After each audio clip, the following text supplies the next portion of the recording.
Bonjour, peuple de Dieu, c'est le pasteur Jérémie, aussi connu sous le nom de pasteur Loïc. Nous voulons écouter la parole de Dieu pour la semaine, mais avant tout, nous voulons commencer par une parole de prière. Alors, en signe de révérence à notre Père Céleste, à notre Dieu, baissons nos têtes et prions ensemble. Dieu de gloire, Dieu tout-puissant, Dieu amour, Dieu de merveille, Roi des rois, Seigneur des seigneurs, toi le seul et véritable Dieu, merci pour cette nouvelle opportunité que tu nous accordes de pouvoir nous retrouver dans ta présence. Merci encore pour ce que tu as prévu de faire durant ces moments. Nous venons ainsi nous recommandons entièrement en tes mains, corps, âme et esprit, pensée et cœur, l'air, l'atmosphère, tout autour de nous et en nous, nous recommandons toujours en tes saintes mains. Nous venons prier, implorer ta compassion, ta miséricorde, te prions de nous pardonner pour tout ce que nous avons fait, dire, penser, qui ne t'a pas honoré et glorifié. Que tu puisses nous pardonner pour toutes nos mauvaises actions, nos mauvaises attitudes, nos mauvaises intentions, et que tu nous purifies par ton eau de purification et par ton sang que tu as fait couler à la croix de Golgotha, et que tu purges ainsi notre conscience de te morte inutile afin que nous venions à te servir comme il se doit. Nous prions, Dieu de gloire, toi qui règnes pour toujours à jamais, que ton Esprit Saint soit au contrôle de ces moments, qui nous dirige, qui nous oriente, qui nous conduise dans toute la vérité, parce que tu as dit lorsque l'Esprit Saint viendra, qu'il nous conduira dans toute la vérité et qui nous enseignera toutes choses, qui nous révélera les choses à venir et nous rappellera les choses que tu as enseignées. Ainsi, Saint-Esprit, puisses-tu jouer pleinement ton rôle durant ces moments au nom de Jésus, et que tous ceux qui s'opposent à la révélation et à la compréhension de tes mystères contenus dans ta parole, qu'ils soient liés et chassés dans les abîmes de l'enfer au nom de Jésus. Nous proclamons ainsi que Jésus-Christ est Seigneur, à la gloire de Dieu le Père. Merci pour ces moments. Merci encore pour nous amener au-delà de tout ce que nous avons préparé, tout ce que nous connaissons, tout ce que nous pouvons imaginer, au nom de Jésus. Amen. Alors nous prenons notre passage principal des Saintes Écritures dans le livre de Matthieu, Matthieu chapitre 16, verset 18. Donc nous lisons la parole de Dieu dans Matthieu chapitre 16, verset 18 au nom de Jésus-Christ. Et moi je te dis que tu es Pierre, et que sur cette pierre je bâtirai mon église, et que les portes du séjour des morts ne prévaudront point contre elle. Que le Seigneur bénisse sa parole, qu'elle vienne pleine de grâce, de vie, de révélation, de profondeur et de bénédiction au nom de Jésus-Christ. Alors, nous voulons continuer dans notre enseignement que nous avons introduit la semaine passée sur la face spirituelle de l'Église. Avant que nous commencions, j'aimerais que vous puissiez partager cet enseignement à tous vos contacts afin que quelqu'un soit béni, afin que quelqu'un d'autre soit sauvé. Et si vous n'êtes pas souscrit sur notre page YouTube ou encore sur Facebook, que vous puissiez vous le faire, cliquez sur souscription et vous serez énormément bénis au nom de Jésus-Christ. Alors, nous parlons de la face spirituelle de l'Église, donc la deuxième partie. Comme nous l'avons déjà vu dans notre première partie de cet enseignement, Jésus-Christ a bel et bien bâti son Église sur le roc ou la pierre. Et nous pouvons nous rappeler comment Dieu a caché Moïse dans le creux du rocher, donc dans la pierre du roc, lorsque celui-ci a demandé à voir la face ou la gloire de Dieu. Dans Exode chapitre 33, versets 17 à 23, qui dit « L'Éternel dit à Moïse, je ferai ce que tu me demandes, car tu as trouvé grâce à mes yeux, et je te connais par ton nom. » Moïse dit, « Fais-moi voir ta gloire. » L'Éternel répondit, « Je ferai passer devant toi toute ma bonté et je proclamerai devant toi le nom de l'Éternel.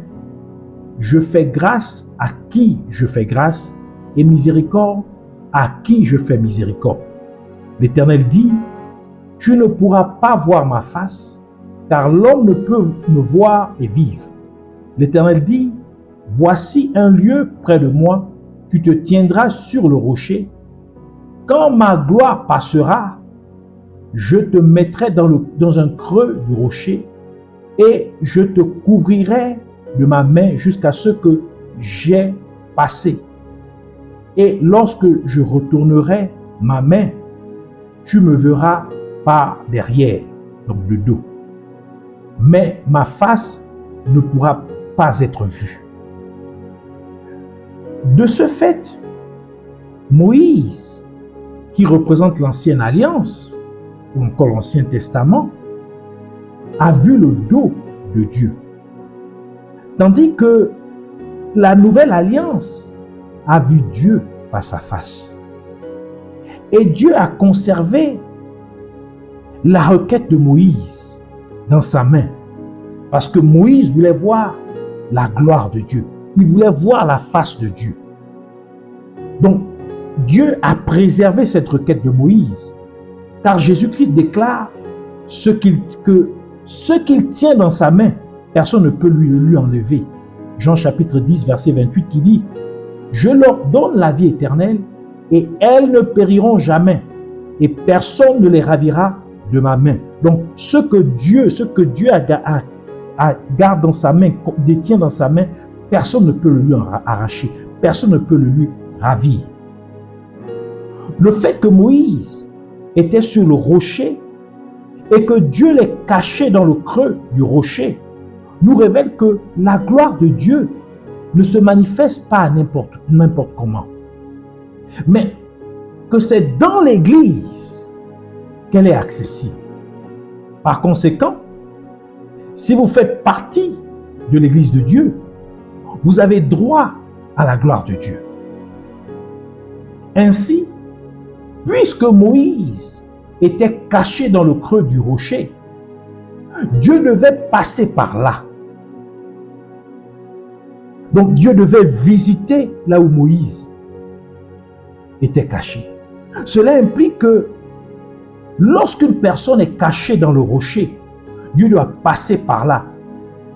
Ou Dieu doit passer par là où la personne se trouve. Et l'évangile de Jean nous dit qu'à la mort de Lazare, on plaça une pierre devant son tombeau. Jean chapitre 11, verset 38 à 44 qui dit, « Jésus, frémissant de nouveau en lui-même, se rendit au sépulcre. C'était une grotte et une pierre était placée devant. Jésus dit, « ôtez la pierre. » Marthe, la sœur du mort, lui dit, « Seigneur, il sent déjà, car il y a 4 jours qu'il est là. » Jésus lui dit, « Ne t'ai-je pas dit que si tu crois, tu verras la gloire de Dieu? » Ils ôtèrent donc la pierre, et Jésus leva les yeux en haut et dit, « Père, je te rends grâce de ce que tu m'as exaucé. Pour moi, je savais que tu m'exauces toujours, mais j'ai parlé à cause de la foule qui m'entoure, afin qu'ils croient que c'est toi qui m'as envoyé. » Ayant dit cela, il cria d'une voix forte, « Lazare, sors !» Et le mort sortit, les pieds et les mains liés de bandes, et le visage enveloppé d'un linge. Jésus leur dit, « Déliez-le et laissez-le aller. » Ainsi, comme Lazare était à l'intérieur du rocher, donc à l'intérieur de la tombe qui était fermée par un rocher, qui représente la parole de Dieu sur laquelle l'Église est bâtie, Jésus-Christ a dû venir à lui. Comme Dieu a dû passer, donc comme Dieu a dû passer par Moïse, par là où Moïse se trouvait, lorsque Moïse fut caché dans le creux du rocher. Et donc Jésus a dû venir, donc Dieu a dû venir à Lazare. même s'il était déjà mort. Et la visitation de Jésus-Christ a eu pour conséquence, a eu pour résultat la résurrection de Lazare. Par conséquent, la visite de Dieu a orchestré la résurrection de Lazare. C'est pourquoi Jésus-Christ a dit à Marthe, si seulement tu crois, tu verras la gloire de Dieu. Et c'est précisément cette gloire de Dieu que Moïse avait demandé à voir. Et Dieu avait préservé cette requête de Moïse pour la manifester lorsqu'il aurait montré physiquement sa force, sa face en la personne de Jésus-Christ. Et parce que les ennemis de l'Église de Jésus-Christ n'avaient pas compris ce mystère de l'Église bâtie sur le rocher, ils ont commis l'erreur de sceller le tombeau de Jésus-Christ avec la pierre ou encore le rocher, comme le décrit l'évangile de Matthieu, Matthieu chapitre 27, versets 62 à 66, qui dit « Le lendemain, qui était le jour après la préparation, les principaux sacrificateurs et les pharisiens allèrent ensemble auprès de Pilate et dirent « Seigneur, nous nous souvenons que cet imposteur a dit, donc faisant référence à Jésus, quand il vivait encore, après 3 jours, je ressusciterai. Ordonne donc que le sépulcre soit gardé jusqu'au 3e jour, afin que ses disciples ne viennent pas à dérober le corps et dire au peuple, il est ressuscité des morts. Cette dernière imposture serait pire que la première. Pilate leur dit, vous avez une garde, allez garder comme vous l'entendez, comme vous l'entendez. Ils s'en allèrent et s'assurèrent du sépulcre au moyen de la garde après avoir scellé la pierre. De ce fait, parce que Jésus-Christ était désormais caché dans le rocher, donc le fait qu'on ait fermé son tombeau avec une pierre, donc avec un rocher, donc il était dans le creux du rocher, Dieu devait visiter le lieu où il avait été enterré. Et par conséquent, Jésus-Christ fut ressuscité des morts, comme Lazare, car les mêmes causes produisent les mêmes effets. En d'autres termes, lorsque vous êtes caché dans le rocher, qui est la parole de Dieu, Dieu doit passer par vous. Donc Dieu doit vous visiter. Et lorsque Dieu vous visite, vous verrez sa gloire, comme ce fut le cas pour Moïse. Ainsi, parce que vous faites partie de l'Église de Jésus-Christ, qui est bâtie sur le rocher. Donc, parce que l'Église, vous faites partie de l'Église de Jésus-Christ, fondée, bâtie sur le rocher, que Dieu vous visite au nom de Jésus-Christ. Que vous voyez la gloire de Dieu au nom de Jésus-Christ. Que la résurrection de tout ce que l'ennemi a tué dans votre vie soit manifeste au nom de Jésus-Christ. Que votre ministère soit ressuscité au nom de Jésus-Christ. Que votre vie chrétienne soit ressuscitée au nom de Jésus-Christ. Que votre mariage soit ressuscité au nom de Jésus-Christ. Que l'unité de votre famille soit ressuscitée au nom de Jésus-Christ. Que votre entreprise soit ressuscitée au nom de Jésus-Christ. Que votre travail soit ressuscité au nom de Jésus-Christ. Que vos finances soient ressuscitées au nom de Jésus-Christ. Que l'onction de Dieu sur votre vie soit ressuscitée au nom de Jésus-Christ. Que vos dons spirituels reçus de Dieu soient ressuscités au nom de Jésus-Christ. Que votre vie de sainteté soit ressuscitée au nom de Jésus-Christ. Par conséquent, la gloire de Dieu se trouve là où se trouve le rocher. Et c'est pour cette raison que Dieu a dû également rendre visite à Daniel, car ses accusateurs placèrent une pierre devant la fosse aux lions où ils avaient jeté Daniel, comme le raconte le livre de Daniel, Daniel chapitre 6, versets 16 à 23 qui dit « Alors Le roi donna l'ordre qu'on amena Daniel et qu'on le jeta dans la fosse aux lions. Le roi prit la parole et dit à Daniel, « Puisse ton Dieu, que tu sers avec persévérance, te délivrer. » On apporta une pierre et on l'a mis sur l'ouverture de la fosse, que le roi la scella de son anneau et de l'anneau de ses grands, afin que rien ne fût changé à l'égard de Daniel. Le roi se rendit ensuite dans son palais, il passa la nuit à jeun et ne fit point venir de concubine auprès de lui. Et il ne put se livrer au sommeil.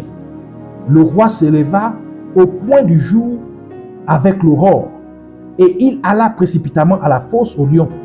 Et en s'approchant de la fosse, il appela Daniel d'une voix triste.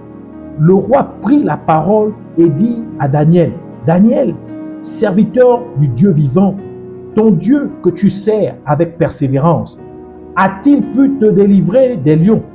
Et Daniel dit au roi, « Roi, vis éternellement, mon Dieu a envoyé son ange et fermé la gueule des lions, qui ne m'ont fait aucun mal, parce que j'ai été trouvé innocent devant lui. Et Dieu est devant toi non plus.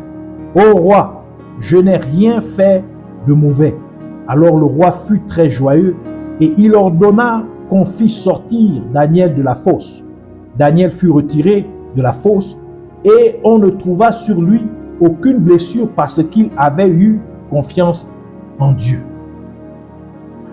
Dieu a dû visiter Daniel car il était caché dans le rocher, qui est la parole de Dieu.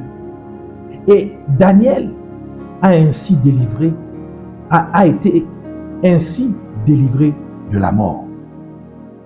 Que vous soyez ainsi délivrés de toute fosse aux lions au nom de Jésus-Christ. Que vous soyez délivrés de la mort au nom de Jésus-Christ.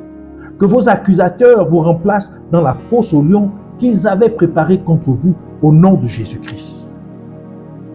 Lorsque Moïse demanda à voir la gloire de Dieu, Dieu lui dit, « Tu me verras de dos. » Le dos est un symbole de vulnérabilité.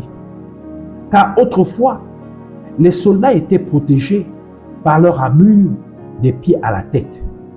Les jambes étaient protégées par du fer, la poitrine par une cuirasse et la tête par un casque. Le soldat avait également un bouclier comme protection supplémentaire. Le soldat était donc entièrement protégé de face. Mais si quelqu'un le frappait par derrière, il serait certainement touché. Parce que le dos du soldat n'était pas réellement protégé. Il était exposé car les soldats étaient généralement censés faire face à leur adversaire. Ainsi, en montrant son dos à Moïse, Dieu se rendait vulnérable à l'humanité. Et ce faisant, Dieu prophétisait que lorsqu'il se rendrait physiquement vulnérable à l'humanité, il serait tué. Il montrerait alors sa gloire. Et cela est impliqué dans le livre de Philippiens. Philippiens, chapitre 2, versets 5 à 11, qui dit « Ayez en vous les sentiments qui étaient en Jésus-Christ, lequel, existant en forme de Dieu, donc il était Dieu, n'a point regardé comme une proie à arracher d'être égal avec Dieu. » Donc il s'est fait faible, il s'est rendu vulnérable. Donc il n'a pas pris ses aptitudes de Dieu. Donc il s'est fait faible lorsqu'il est venu physiquement sur terre. Donc il a pris la forme humaine. Mais verset 7 continue en disant, mais s'est dépouillé lui-même. Donc voilà encore qui s'est faible. En prenant une forme de serviteur et devenant semblable aux hommes et ayant paru comme un simple homme, il s'est humilié lui-même, se rendant obéissant jusqu'à la mort même jusqu'à la mort de la croix.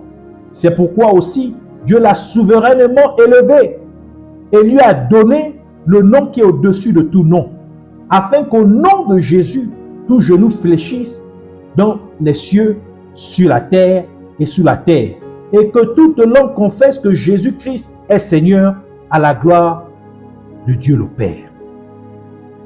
Dieu s'était donc rendu vulnérable à l'humanité en montrant son dos à Moïse, laissant ainsi entendre, donc prophétisant ainsi à Moïse, que lorsque vous entendrez dire que j'ai été tué, sachez que ma gloire serait manifestée. Et c'est l'une des raisons pour lesquelles Ésaïe a déclaré dans Ésaïe chapitre 50 verset 6, « J'ai livré mon dos à ceux qui me frappaient et mes joues à ceux qui m'arrachaient la barbe.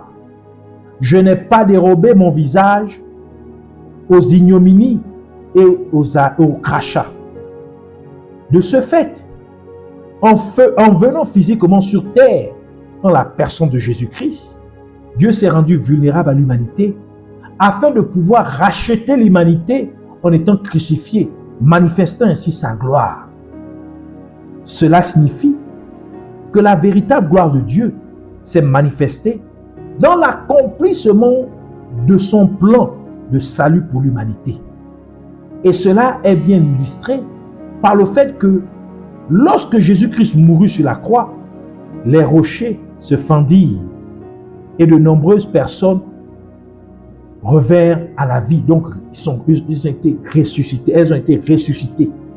Matthieu chapitre 27, versets 51 à 53 qui dit « Et voici, le voile du temple se déchira en deux, depuis le haut jusqu'en bas. La terre trembla, les rochers se fendirent. » Donc, comme Moïse aussi, il était caché dans le creux du rocher. Donc, les rochers aussi se fendirent. Les sépulcres s'ouvrirent et plusieurs corps des saints qui étaient morts ressuscitèrent. Étant sortis des sépulcres après la résurrection de Jésus, ils entrèrent dans la ville sainte, donc dans Jérusalem, et apparurent à un grand nombre de personnes. Le voile du temple se déchira d'en haut, de haut en bas, ce qui signifie que l'accès au sein des saints, donc au lieu très saint, où la gloire de Dieu est accessible, est désormais ouvert. Nous pouvons donc accéder à la gloire de Dieu. C'est la promesse que Dieu fit à Moïse. Par conséquent, la plus grande gloire de Dieu a été rendue accessible par la mort de Jésus-Christ sur la croix. La plus grande gloire de Dieu a été rendue accessible à l'humanité par l'expression de l'amour de Dieu pour l'humanité, par son sacrifice sur la croix, afin que nous puissions avoir la vie éternelle, comme Jésus-Christ l'a déclaré dans Jean chapitre 3 verset 16, qui dit « Car Dieu a tant aimé le monde qu'il a donné son Fils unique, afin que quiconque croit en lui ne périsse point, mais qu'il ait la vie éternelle. » Et Dieu nous donne la vie éternelle, afin que nous puissions maintenant être avec lui et le voir face à face. Car c'était la requête de Moïse, qui était de voir la gloire de Dieu ou la face de Dieu. Et c'est pourquoi la parole de Dieu dit dans 1 Corinthiens chapitre 13 verset 12, « Aujourd'hui, nous voyons au moyen d'un miroir, d'une manière obscure, mais alors nous verrons face à face. » Donc nous verrons Dieu face à face. Aujourd'hui, je connais en partie, mais alors je connaîtrai comme j'ai été connu. Donc parce que je verrai Dieu face à face, je connaîtrai donc comme j'ai été connu depuis le commencement. 1 Jean chapitre 3 verset 2 ajoute en disant, « Bien-aimés, nous sommes maintenant enfants de Dieu, et ce que nous serons n'a pas encore été manifesté. Mais nous savons que lorsque cela sera manifesté, nous serons semblables à lui, donc à Jésus, parce que nous le verrons tel qu'il est, donc nous le verrons face à face. » La gloire de Dieu, c'est bien la requête que Moïse avait faite à Dieu. Moïse a dû frapper le rocher pour que de l'eau sorte du rocher. Et nous savons que ce rocher était Jésus-Christ, tel que le livre de 1 Corinthiens nous le dit, dans 1 Corinthiens chapitre 10, verset 4, qui dit « Et qu'ils ont tous bu le même breuvage spirituel, car ils buvaient à un rocher spirituel qui les suivait, et ce rocher était Christ. » Cependant, lorsque Jésus-Christ mourut, nous remarquons que le rocher fut fendu sans avoir été frappé par quelqu'un. Tout simplement parce que Jésus-Christ, étant le rocher des âges, fut battu, donc fut frappé, tel que le déclare le livre d'Ésaïe. Ésaïe chapitre 53, verset 4 à 5. Ésaïe chapitre 53, verset 4 à 5 qui dit « Cependant, ce sont nos souffrances qu'il a portées. C'est de nos douleurs qu'il s'est chargé. Et nous l'avons considéré comme puni, frappé de Dieu et humilié. Mais il était blessé pour nos péchés, brisé pour nos iniquités. Le châtiment qui nous donne la paix est tombé sur lui. Et c'est par ses meurtrissures que nous sommes guéris. » Donc Jésus-Christ fut frappé. C'est pourquoi les rochers se fendirent, afin que de l'eau de vie, donc l'eau qui donne la vie éternelle, puisse de nous couler, que nous puissions boire de cette eau pour avoir maintenant la vie éternelle.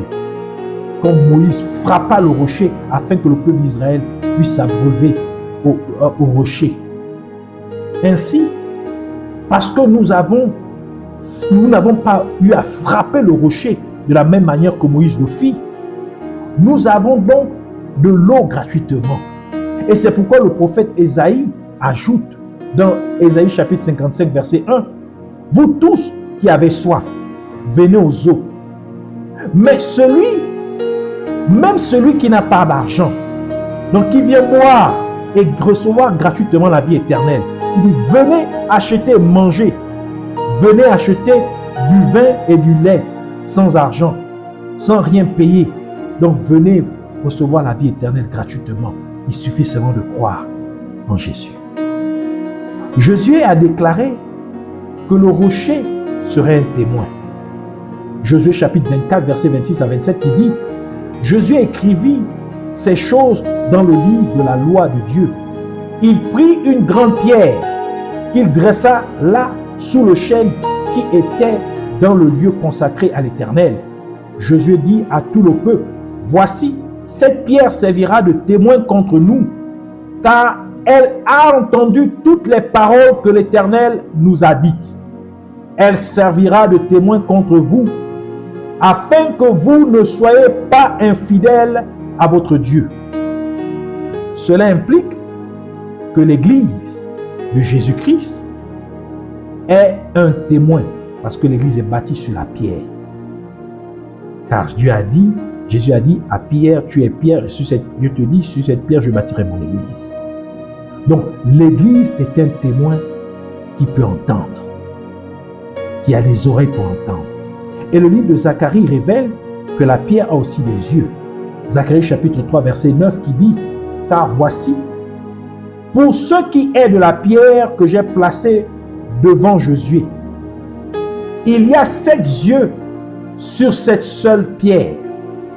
Voici, je graverai moi-même ce qui doit y être gravé, dit l'Éternel des armées, et j'enlèverai l'iniquité de ce pays en un jour. » Et le livre d'Apocalypse nous dit que les 7 yeux sont les 7 esprits de Dieu. Apocalypse chapitre 5, verset 6 qui dit « Et je vis au milieu du trône et des 4 êtres vivants et au milieu des vieillards un agneau qui était là comme immolé.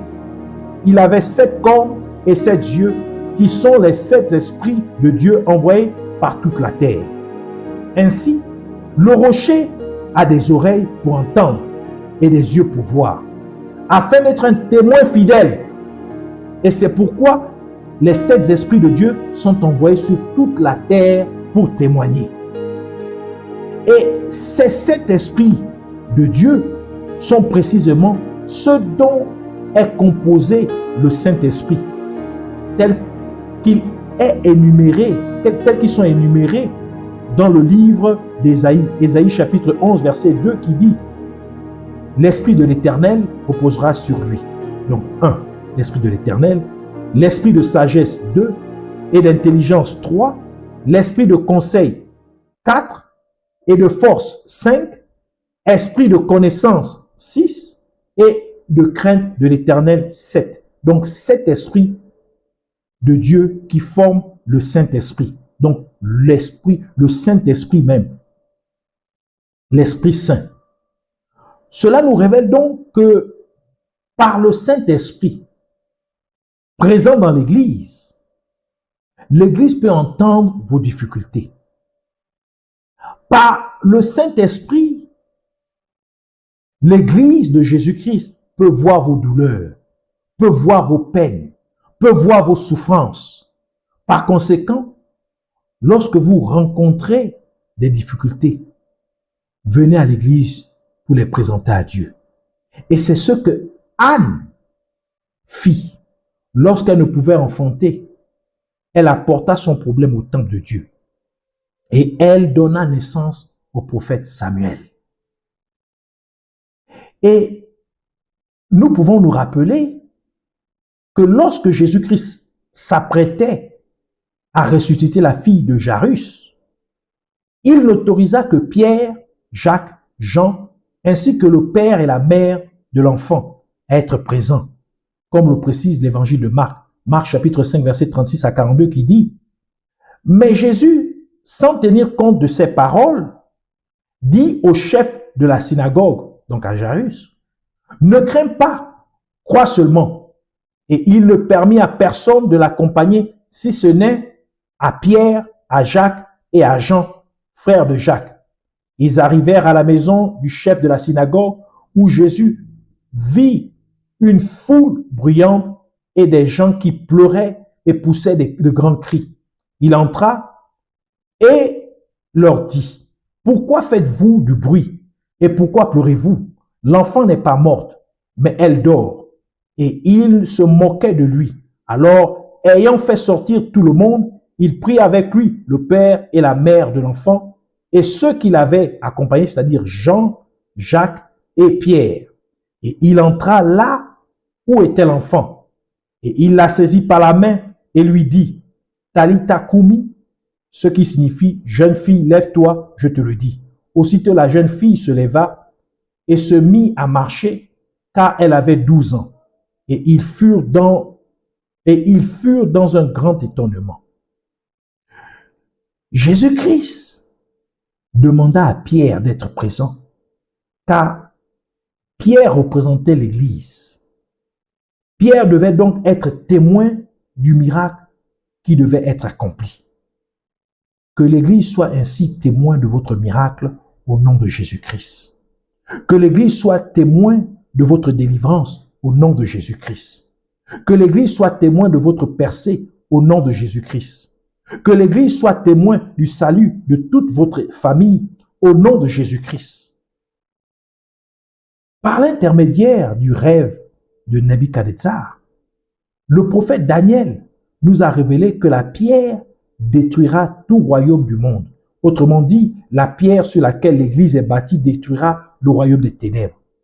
Et cela est confirmé par les paroles de Jésus-Christ dans Matthieu chapitre 21, verset 44 qui dit « Celui qui tombera sur cette pierre s'y brisera, et celui sur qui elle tombera sera écrasé. » Et parce que Satan l'avait compris, donc il avait compris la mission de cette pierre, donc sur laquelle l'Église est bâtie, il a voulu que Jésus change les pierres en pain.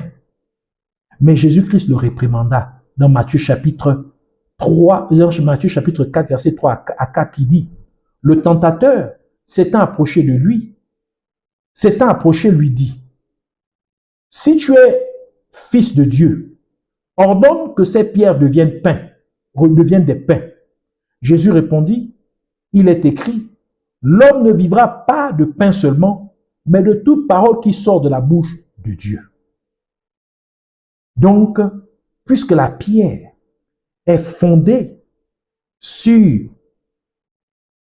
puisque l'Église est bâtie sur l'Église, sur la pierre, cette pierre qui représente la parole de Dieu. Donc, elle doit nourrir l'Église. L'Église est fondée sur la parole. Donc, c'est pourquoi Jésus a dit, il a refusé de changer la pierre en pain. Parce que Jésus veut que l'Église soit fondée sur sa parole. Or, Satan voulait que l'Église soit fondée sur les biens matériels. L'Église soit fondée sur les richesses de ce monde. Mais Dieu ne veut pas fonder son Église sur les richesses. Il a fondé son Église sur la pierre. C'est pourquoi Jésus a réprimandé Satan en disant que l'homme ne vivra pas seulement de pain, donc les biens matériels de ce monde, mais de la parole, de toute parole qui sort de Dieu. Donc l'Église, son Église doit être bâtie sur la parole de Dieu. C'est pourquoi Dieu réprimanda Satan. Que vous ne soyez pas donc trompés par Satan pour changer votre véritable identité en Jésus-Christ, au nom de Jésus. Que vous ne soyez pas bernés pour changer votre position en tant que membre de l'Église de Jésus-Christ, au nom de Jésus. Que vous soyez bâtis sur la vraie parole de Dieu, au nom de Jésus. Que vous ne suivez pas donc les richesses, les biens matériels de ce monde, au nom de Jésus, mais que vous soyez attachés, fondés, établis sur la pierre, le rocher des âges, Jésus-Christ qui est la parole de Dieu, au nom de Jésus. Ainsi, je vous invite à prier avec moi en répétant cette prière et Dieu va vous bénir énormément au nom de Jésus-Christ. Dites, je te remercie, Abba Père, merveilleux Sauveur, Yahweh, merci pour cet enseignement profond de ta parole.